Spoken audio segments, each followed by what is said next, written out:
Bayangin nih kalau misalkan kita beli produk pakaian bermerek, namanya terdengar familiar, logonya mirip, bahkan bunyi ucapannya tuh ngingetin kita sama merek yang udah terkenal lama banget. Tapi setelah diperhatikan lebih teliti, ada sedikit perbedaan nih dalam penulisan nama ataupun desain logonya. Nah, jadi pertanyaan, apakah penjualan produk dengan merek yang menyerupai merek terdaftar ini, meskipun nggak sama sepenuhnya nih, bisa dikategorikan nggak sebagai tindak pidana? Namun sebelum menjawab pertanyaan tersebut, kita masuk dulu ke sejarah nih. Terkait pelindungan merek itu sebenarnya panjang teman-teman. Sudah ada sejak era kolonial Belanda tahun 1913 lewat Reglement Industri Eigendom dan juga berlanjut setelah kemerdekaan Undang-Undang Nomor 21 tahun 1961. Cuman pelanggan merek ini masih dipandang sebagai persoalan biasa dan belum dianggap sebagai kejahatan serius.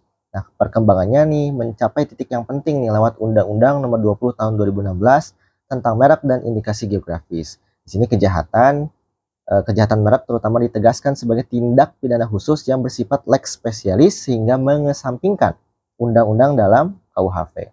Alasannya jelas teman-teman, karena kejahatan merek itu nggak hanya merugikan pemilik hak, tapi juga konsumen, dunia usaha, dan bahkan stabilitas ekonomi.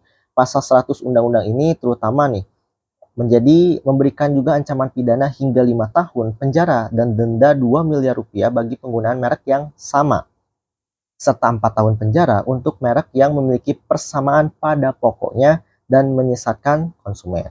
Nah, konsep ini ternyata diuji dalam putusan Mahkamah Agung nomor 5991 Kasasi Pitsus 2024 dalam perkara Clarissa Vindi Haryadi, di mana MA itu menegaskan bahwa penggunaan merek yang telah terdaftar pada produk yang sejenis meskipun udah dimodifikasi nih melalui tambahan kata ataupun perubahan logo tetap dapat dikategorikan sebagai kejahatan merek apabila menimbulkan persamaan pada pokoknya dan kesan menyesatkan konsumen. Sehingga kasus ini tuh melibatkan merek Bedtime Stories Sleepwear namanya itu yang digunakan untuk produk piyama yang dinilai sebagai kemiripan dengan merek yang sudah terdaftar yakni Bedtime Stories sejak 2017. Nah, pengadilan menilai adanya kesamaan bunyi, ucapan, dan juga kesan keseluruhan merek, ditambah tidak adanya itikat baik karena pendaftaran baru dilakukan setelah somasi bagi merek yang sudah terdaftar itu tuh. Akhirnya terdakwa dinyatakan bersalah melanggar pasal 100 ayat 2 Undang-Undang Merek ini, di mana putusan tersebut dikuatkan hingga tingkat kasasi.